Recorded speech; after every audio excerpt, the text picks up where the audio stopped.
Yes, പുത്തൻപുലരിയുടെ ആദ്യ മണിക്കൂറിൽ തിരുവനന്തപുരത്തെ BJPയുടെ വിജയശില്പികളിൽ ഒരാളായ സംസ്ഥാന സെക്രട്ടറി BV രാജേഷാണ് എത്തിയതെങ്കിൽ ഇത് പുത്തൻപുലരിയുടെ രണ്ടാമത്തെ മണിക്കൂറാണ്. അതിൽ കോഴിക്കോട് നിന്ന് ആരാണ് രോഹിണി?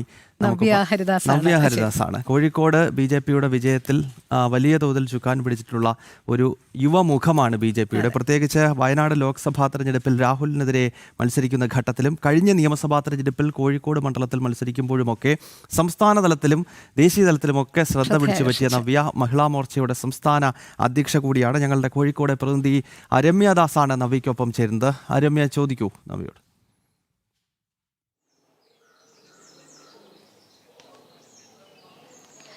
ഗൗതം പറഞ്ഞു വെച്ച ഒരു കാര്യത്തിൻ്റെ കൂടെ ഞാൻ ഒന്നും കൂടി ചേർക്കുന്നു. കോഴിക്കോട് കോർപ്പറേഷനിൽ ഈ അധികാരം ഇത്തരത്തിൽ ഒരു 13ഓളം സ്ഥാനങ്ങളിൽ എത്താൻ ചുക്കാൻ പിടിച്ചു എന്ന് മാത്രമല്ല, ഹാട്രിക് വിജയമാണ് ഇത്തവണ നവ്യ ഹരിദാസ് കോഴിക്കോട് കോർപ്പറേഷനിൽ കാഴ്ചവെച്ചത് എന്നുള്ളൊരു പ്രധാനമുള്ളൊരു കാര്യം കൂടിയാണ്. അതുകൂടി നമ്മൾ ചേർത്ത് പറയേണ്ടതുണ്ട്. എന്തുതന്നെയായാലും നവ്യ ഹരിദാസാണ് ഇപ്പോൾ നമ്മളോടൊപ്പം ഉള്ളത്.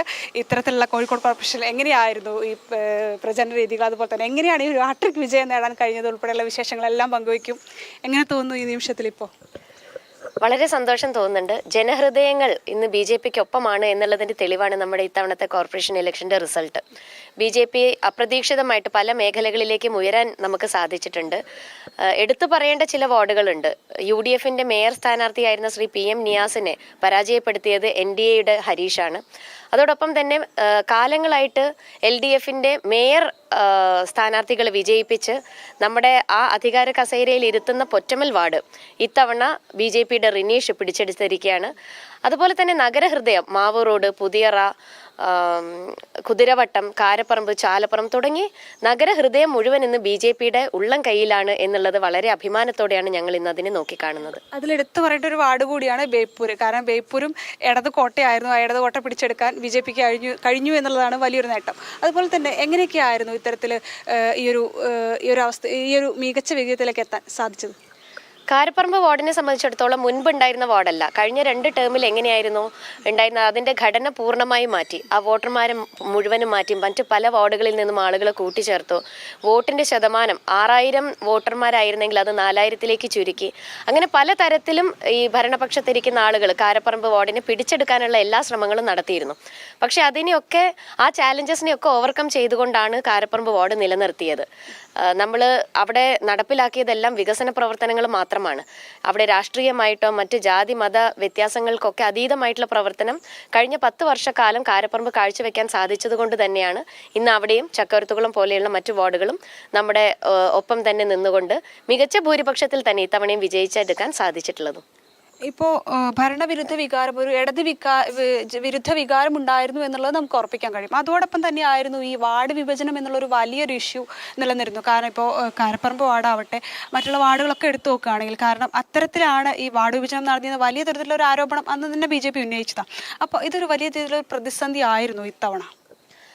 തീർച്ചയായിട്ടും. കാരണം BJP 22 ഇടങ്ങളിൽ കഴിഞ്ഞ തവണ 2ാം സ്ഥാനം എത്തിയിരുന്ന മേഖലകളെല്ലാം കേന്ദ്രീകരിച്ചുകൊണ്ട് ഒരു വർഷത്തോളമായിട്ട് BJP ഈ തദ്ദേശ സ്വയംഭരണ തെരഞ്ഞെടുപ്പിന് വേണ്ടിയിട്ടുള്ള അംഗം കുറിക്കുന്നതിന് വേണ്ടിയിട്ടുള്ള തയ്യാറെടുപ്പുകളിലായിരുന്നു. പക്ഷേ ഈ വിഭജനം എന്ന് പറയുന്നത് പല ഭാഗങ്ങളും BJPക്ക് സ്വാധീനമുള്ള മേഖലകൾ തിരഞ്ഞെടുത്തുകൊണ്ട് അതിനെ വിഭജിച്ച് BJPക്ക് പ്രതികൂലമാക്കി മാറ്റാനുള്ള ഒരു രീതിയിലേക്കാണ് കാര്യങ്ങൾ പോയിട്ടുള്ളത്. പക്ഷെ അതിനെയൊക്കെ അതിജീവിക്കാൻ BJPക്ക് ഒരു പരിധിവരെ സാധിച്ചതും ജനങ്ങൾ എത്രത്തോളം BJP അംഗീകരിക്കുന്നു എന്നുള്ളൊരു ഫാക്ടർ മാത്രം ഉള്ളിൽ കണ്ടുകൊണ്ടാണ്. ഇന്ന് തീർച്ചയായിട്ടും ഒരു ഭരണവിരുദ്ധ ചിന്ത ജനങ്ങൾക്കുണ്ട് CPMനെതിരായിട്ട്. അതിൻ്റെ തെളിവാണ് ഇതുവരെ ഡെപ്യൂട്ടി മേയർ ആയിരുന്ന ശ്രീ മുസാഫർ അഹമ്മദ്. അദ്ദേഹത്തിന്റെ വാർഡ് നിലനിർത്താൻ സാധിച്ചില്ല, അവിടെ പരാജയപ്പെടുകയാണ് ചെയ്തിട്ടുള്ളത്. അത് തീർച്ചയായിട്ടും CPMന് വലിയൊരു തിരിച്ചടിയാണ്. അതുപോലെ തന്നെ UDF മേയർ സ്ഥാനാർത്ഥിയാക്കി വെച്ചിരിക്കുന്ന ആളും പരാജയപ്പെട്ടു എന്ന് പറയുന്നത് UDFനും നേരിട്ടിരിക്കുന്ന തിരിച്ചടിയാണ്. അത് വെച്ച് നോക്കുന്ന സമയത്ത് BJP ഉയർത്തി കാണിച്ചിരിക്കുന്ന സീറ്റുകളെല്ലാം തന്നെ പിടിച്ചെടുക്കാൻ BJPക്ക് സാധിച്ചിട്ടുണ്ട്. അത് വലിയൊരു മുന്നേറ്റമായിട്ട് തന്നെയാണ് കാണുന്നത്. തീർച്ചയായിട്ടും നമ്മളെ സംബന്ധിച്ചിടത്തോളം, ജനങ്ങളെ സംബന്ധിച്ചിടത്തോളം BJP ഒരു അധികാര കസേരയിലേക്ക് ഇരിക്കാനുള്ള സമയമായി എന്നതിൻ്റെ ഒരു സൂചനയാണ്, ഒരു ശുഭ സൂചനയാണ് ജനങ്ങളിലേക്ക് കാഴ്ചവെക്കാൻ ഞങ്ങൾക്ക് കഴിഞ്ഞിട്ടുള്ളത്. ഈ തദ്ദേശ തെരഞ്ഞെടുപ്പ് എടുത്തു നോക്കുമ്പോൾ ഇപ്പോൾ അടുത്ത് വരാനിരിക്കുന്ന നിയമസഭാ തെരഞ്ഞെടുപ്പ് തന്നെയാണ്. അപ്പോൾ ഇതിലേക്ക് ഈ മോദി വികസനം കൃത്യമായി തന്നെ ജനങ്ങളിലേക്ക് എത്തുന്നു എന്നും ജനങ്ങൾ അത് ചർച്ച ചെയ്യുന്നുള്ളതിൻ്റെ ഒരു തെളിവ് കൂടിയല്ലേ ഇത്തരത്തിൽ തദ്ദേശ തെരഞ്ഞെടുപ്പിൽ ഇത്തരത്തിൽ വലിയ തോതിൽ ഇപ്പോൾ കോഴിക്കോട് കോർപ്പറേഷൻ എടുത്ത് നോക്കുകയാണെങ്കിലും മറ്റുള്ള സ്ഥലങ്ങൾ എടുത്ത് നോക്കുകയാണെങ്കിൽ BJPയുടെ വലിയൊരു മുന്നേറ്റം എന്നുള്ളത് നമുക്ക് പറയാൻ കഴിയില്ലേ? ഒരു ആത്മവിശ്വാസം ജനങ്ങളിലേക്ക് കൊണ്ടുവരാൻ സാധിച്ചിട്ടുണ്ടെങ്കിൽ തീർച്ചയായിട്ടും അത് പാർട്ടിക്ക് ഗുണം ചെയ്യും എന്ന് തന്നെയാണ് ഞങ്ങൾ മനസ്സിലാക്കുന്നത്. ഈ തെരഞ്ഞെടുപ്പിലും BJP അധികാരത്തിൽ വരുമെന്നും വികസനം BJPയിലൂടെ മാത്രമേ സാധ്യമാകൂ എന്നുള്ളൊരു ആത്മവിശ്വാസം ജനങ്ങൾക്കുള്ളത് കൊണ്ടാണ് ഇത്രത്തോളം വാർഡുകൾ വിജയിച്ചെടുക്കാൻ ഞങ്ങൾക്ക് സാധിച്ചത്. ഇത് ഒരു ചവിട്ടുപടിയാണ്. ഞങ്ങൾ ലക്ഷ്യം വെക്കുന്നത് അടുത്ത നിയമസഭയിലേക്ക് തന്നെയാണ്. അത് ഇനി വിശ്രമമില്ലാത്ത ദിനങ്ങളായിരിക്കും BJPക്ക് മുൻപിലുള്ളത്. തീർച്ചയായിട്ടും ഇതിന്റെ ഈ ഒരു റിസൾട്ട് അടുത്ത നിയമസഭയിൽ പ്രതിഫലിക്കും എന്നുള്ള കാര്യത്തിൽ യാതൊരു സംശയവും നമുക്കില്ല. തീർച്ചയായും ഗൗതം, അപ്പോൾ മഹിളാ മോർച്ചയുടെ സംസ്ഥാന അധ്യക്ഷ കൂടിയാണ്, കൗൺസിലറാണ്. ഇപ്പോൾ ഇത്തരത്തിൽ വളരെ രീതിയിലുള്ള വിജയം നേടിയതിൻ്റെ സന്തോഷത്തിലും കൂടിയാണ് നവ്യ ഹരിദാസും ഉൾപ്പെടെയുള്ള കോർപ്പറേഷനിലെ നിയുക്ത കൗൺസിലർമാർ ഉൾപ്പെടെയുള്ളവർ. എന്ത് തന്നെയായാലും അടുത്തത് നിയമസഭാ തെരഞ്ഞെടുപ്പിലേക്കുള്ള ഒരു ചവിട്ടുപടിയായിട്ട് ഈ തദ്ദേശ തെരഞ്ഞെടുപ്പിനെയും ഇതുപോലെ തന്നെ ഈ BJPയുടെ വിജയത്തെയും ഇവർ കാണുന്നു എന്ന് തന്നെയാണ് നമ്മൾ വിശേഷം പങ്കുവയ്ക്കുന്നത്. ഓക്കെ രമ്യ, ഒപ്പം നവ്യ, രണ്ടുപേരും വളരെ എനർജറ്റിക്കായി തന്നെ രാവിലെ പുത്തൻപുലരിയിൽ ചേർന്നു. കോഴിക്കോട് കോർപ്പറേഷനിൽ സീറ്റുകൾ ഗണ്യമായി തന്നെ BJP വർദ്ധിപ്പിച്ചിരിക്കുകയാണ്.